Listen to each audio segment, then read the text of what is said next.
Hi friends, రీసెంట్గా Bharat New Zealand మధ్య జరిగినటువంటి 4వ టీ20 మ్యాచ్లో న్యూజిలాండ్ అనూహ్యంగా భారత్ను 50 పరుగుల తేడాతో ఓడించడంతో భారత్ అభిమానులకు కాస్త కలవరమే మొదలైందని చెప్పాలి.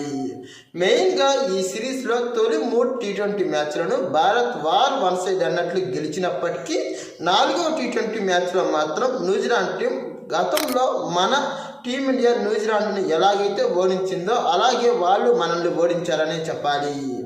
మరి ఇలాంటి సిచ్యువేషన్లో 5వ టీ20 మ్యాచ్కు రేపే తిరువనంతపురంలో మన బీసీసీఐ రంగం సిద్ధం చేసింది.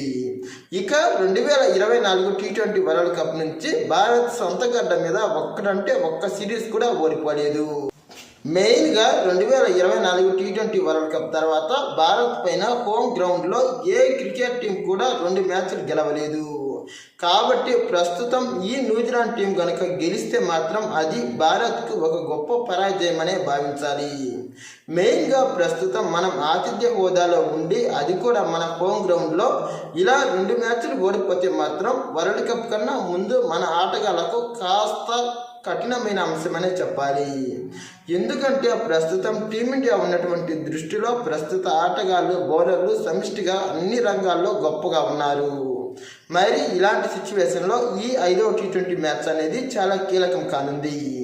మెయిన్గా ఈ మ్యాచ్లో భారత్కే ఎక్కువ విజయ అవకాశాలు ఉన్నప్పటికీ న్యూజిలాండ్ కూడా ఏమీ తక్కువ కాదు. మెయిన్గా గత 4వ టీ20 మ్యాచ్ ద్వారా వాళ్ళు కూడా భారత బౌలర్లను సమర్థవంతంగా ఎదుర్కోగలిగే ప్రణాళికలను రచించారు. మెయిన్గా ఆ జట్టు ఓపెనర్లు అయినటువంటి డెవాన్ కాన్వే, టిమ్ సెఫెట్లు గొప్పగానే రాణిస్తున్నారు.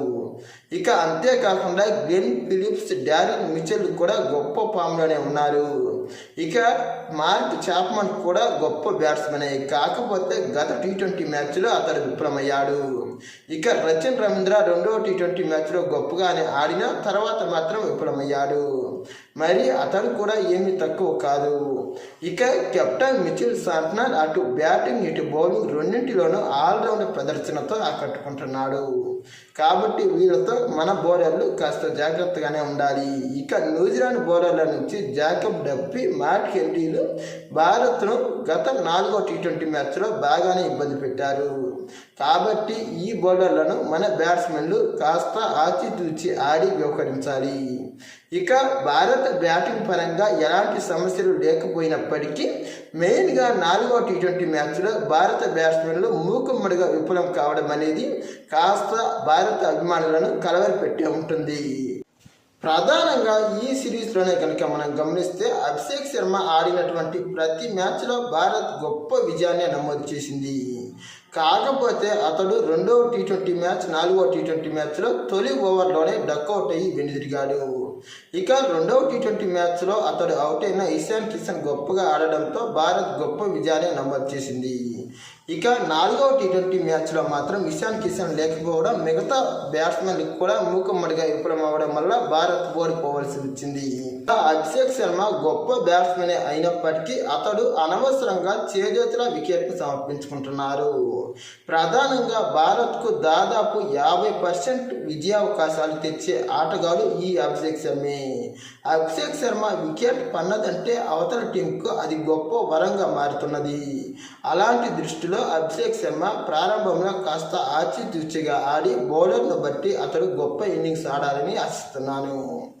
అందుకు అనుగుణంగానే ఇప్పుడు జరిగే ఈ 5వ టీ20 మ్యాచ్లో మ్యాట్ హెన్రీ బౌలింగ్ను అతడు ఎంత మేరకు సమర్థవంతంగా ఎదుర్కోగలుగుతాడో చూడాలి.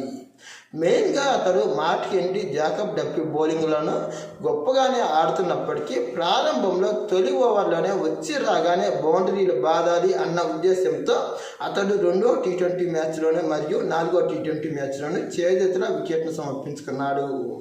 ఇక మరో ఓపెనర్గా ఉన్నటువంటి సంజు శాంసన్ అసలు ఫామ్లేమితో సతమతమవుతున్నాడు.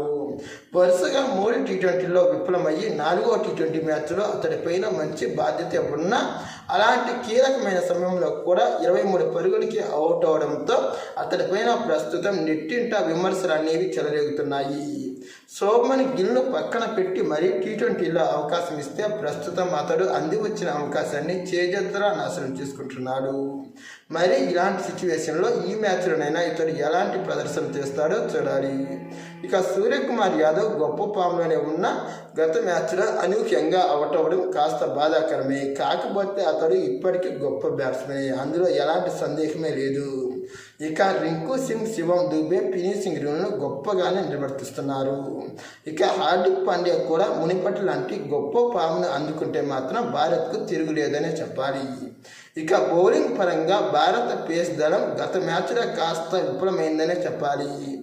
ఇక ప్రధానంగా భారత ప్రధాన బౌలర్ అయిన జస్ప్రీత్ బుమ్రా బౌలింగ్ను డారెన్ మిచెల్ సమర్థవంతంగా ఎదుర్కోవడం ద్వారా భారత బౌలింగ్ పైన కాస్త కొన్ని ప్రశ్నలు మదిలో మెదులుతున్నాయి. మరి ఇలాంటి సిచ్యువేషన్లో ఈ 5వ టీ20 మ్యాచ్లో మన బౌలర్లు ఎంత మేరకు రాణిస్తారో చూడాలి. అంతేకాకుండా వరుణ్ చక్రవర్తిని పక్కన పెట్టి మరీ రవి బిష్ణోయ్కి స్థానం ఇస్తే అతడు గత మ్యాచ్లో ధారాళంగా పరుగులే ఇచ్చాడు. కాబట్టి ఈ మ్యాచ్లో చివరికి వరుణ్ చక్రవర్తిని టీంలోకి తీసుకునే అవకాశాలు కూడా ఉన్నాయి.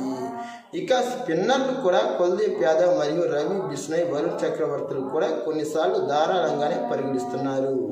మరి ఈ బలహీనతలను మన బౌలర్లు ఎంత మేరకు అధిగమిస్తారో చూడాలి. మరి నా దృష్టిలో మాత్రం ఈ మ్యాచ్లో భారత్కే ఎక్కువగా విజయ అవకాశాలు ఉన్నాయి. మరి ఇలాంటి సిచ్యువేషన్లో మన భారత్ నుంచి ఏ బ్యాట్స్మెన్ ఎక్కువ పరుగులు సాధిస్తారో మీరే కామెంట్ చేయండి. ఇలాంటి మరిన్ని క్రికెట్ అప్డేట్స్ కోసం మా ఛానల్ను సబ్స్క్రైబ్ చేయండి. ఈ వీడియో నచ్చితే లైక్, షేర్, కామెంట్.